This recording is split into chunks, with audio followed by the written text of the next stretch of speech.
নমস্কার। সত্যমঙ্গল চ্যানেলের সকল দর্শক এবং শ্রোতা বন্ধুদের জানাই আন্তরিক শ্রদ্ধা ও ভালোবাসা। আজ আমরা এই ভিডিওর মাধ্যমে অসাধারণ একটি বিষয় সম্পর্কে জানব শ্রী শ্রী মা শারদার কাছ থেকে।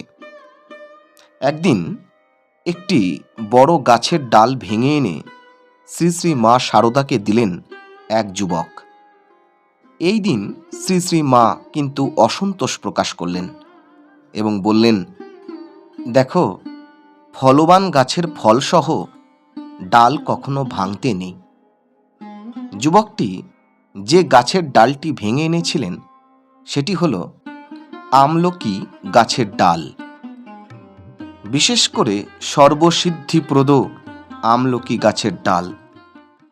যে আমলকি গাছের ডালটি তিনি ভেঙে এনেছেন তা আমোদর নদীর তীরে অবস্থিত। এই গাছের নিচে বসে ধ্যান করতেন শ্রী শ্রী মায়ের লীলা সহচরী যোগিনমা ও গোলাপ মা। তাছাড়া শরৎ মহারাজও ধ্যান করতেন। এই প্রসঙ্গে শ্রী শ্রী মা এক অলৌকিক কথা বললেন, আমলকি গাছের তলায় ৩৩ কোটি দেবতার বাস। এই গাছের তলায় বসে ধ্যান জপ করলে বেশি ফল পাওয়া যায়। শ্রী শ্রী মায়ের এই অলৌকিক মন্তব্য গভীর ইঙ্গিতপূর্ণ।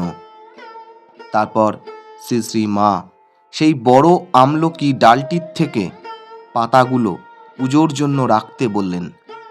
তার সাথে আরও এক অপূর্ব কথা বললেন, বেলপাতার মতো ওই গাছের পাতা পুজোর জন্য ব্যবহার হয়।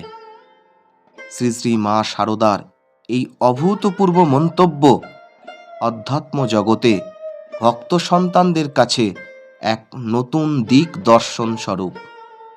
মহাপবিত্র বিল্ববৃক্ষের সাথে একই সমমর্যাদা দিলেন আমলকি বৃক্ষকে, যা আমাদের অনেকের কাছে এতদিন অজ্ঞাত ছিল।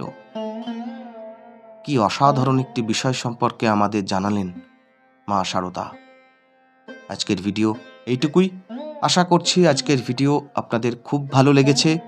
আর সত্যিই যদি ভালো লেগে থাকে তাহলে প্রতিদিনের মতো ভিডিওটিতে একটি লাইক, শেয়ার, কমেন্ট ও চ্যানেলে যারা নতুন এসেছেন তারা চ্যানেলটিকে সাবস্ক্রাইব করে সত্যমঙ্গল চ্যানেলের পাশে থাকবেন। ধন্যবাদ।